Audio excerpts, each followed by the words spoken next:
Hello दोस्तों, नमस्कार। क्या आपने ये सोचा है सिर्फ कुंभ मेला में दिखाई देने वाले नागा साधु कहाँ चले जाते हैं और उनके रहस्य के बारे में? और एक महिला के लिए नागा साधु बनने का क्या प्रक्रिया होती है? तो आइए आज नागा साधु के बलिदान और उनके रहस्य के बारे में विस्तार से जानते हैं। नागा साधुओं का इतिहास। नागा साधु हिंदू धर्मावलंबियों के साधु हैं जो कि नंग रहते हैं तथा युद्ध कला में माहिर होने के लिए प्रसिद्ध है। ये विभिन्न अखाड़ों में रहते हैं जिनका परंपरा आदिगुरु शंकराचार्य द्वारा की गई थी। नागा साधुओं का इतिहास भारतीय सनातन धर्म के वर्तमान स्वरूप की नींव आदिगुरु शंकराचार्य ने रखी थी। आदि गुरु का जन्म 300 ईसा पूर्व यानी आज से 23,000 साल पूर्व हुआ था। सनातन धर्म में साधु संत का काफ़ी महत्व है। साधु संत भौतिक सुखों को त्याग कर सत्य व धर्म के मार्ग पर निकल जाते हैं। इसके साथ ही उनके खान पान और वेश पोशाक अलग होते हैं। उनको ईश्वर की प्राप्ति का माध्यम माना जाता है। साधु संत आमतौर पर पीला, केसरी या लाल रंग का वस्त्र पहनते हैं। साधु संत को ईश्वर के सबसे निकट माने जाते हैं। सन्यासी अपने पूरे सांसारिक जीवन का त्याग कर देते हैं और अपना समय भगवान का नाम स्मरण करने लगते हैं। साधु संत में नागा साधु का चर्चा जरूर होती है। सबसे खास बात यह है कि नागा साधु कपड़े धारण नहीं करते हैं।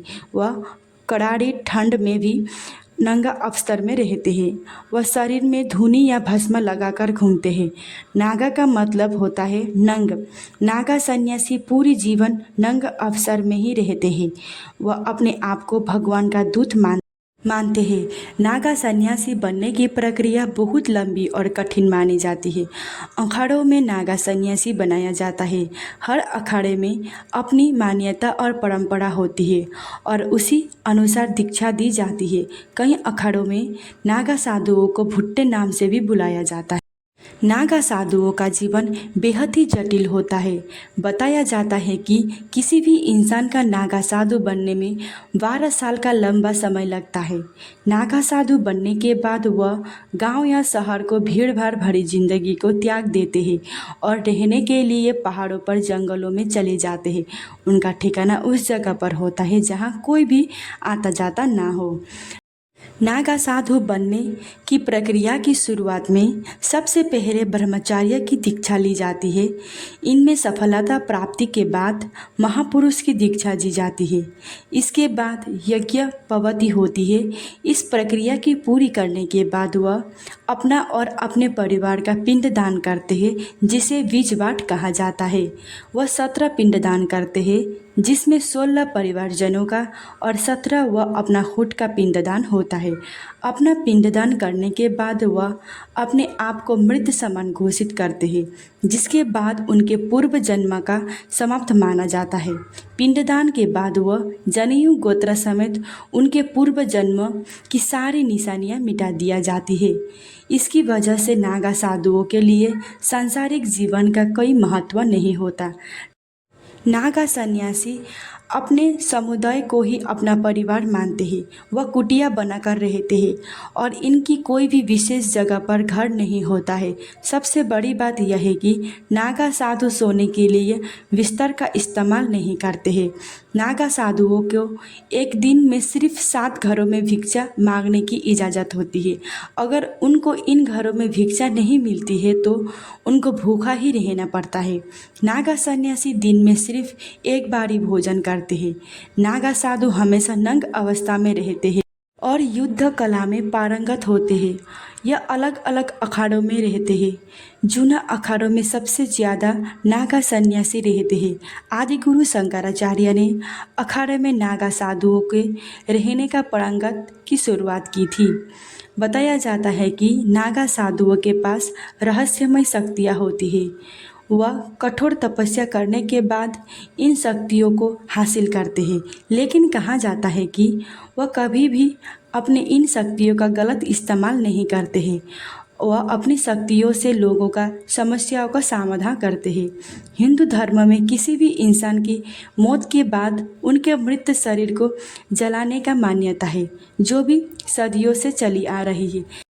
लेकिन नागा साधुओं के सांप को नहीं जलाया जाता है। नागा सन्यासियों का मृतक के बाद भू समाधि देकर अंतिम संस्कार की जाती है। नागा साधुओं को सिद्ध योग का मुद्रा में बैठकर भू समाधि दी जाती है। तो आइए अब महिला नागा साधु कैसे बनती है उसके बारे में जानते हैं। महिला नागा साधु भी अपने आप को और परिवारजनों का पिंडदान करती है और वो भी। तो आइए अब महिला नागा साधु कैसे बनती है जानते हैं। महिला नागा साधु भी अपने आप का और परिवारजनों का पिंडदान करती है और 12 सालों तक कठोर तपस्या करती है और पूर्व जन्म की सारी निशानियां मिटा दी जाती है। पुरुष नागा साधु तो नंग रहते हैं, लेकिन महिला नागा साधुओं को गेरुआ वस्त्र धारण करने का इजाज़त होती है, लेकिन वस्त्र भी कहीं से सिला नहीं होता है। महिला नागा साधुओं को माथे पर तिलक होती है, वे भी अपने पूरे शरीर को भस्म कर लेती है। तो आइए अब नागा साधुओं का रहस्य के बारे में जानते हैं। नागा साधु प्रकृति और प्राकृतिक अवस्था के महत्व देते हैं, इसीलिए भी वस्त्र नहीं पहनते।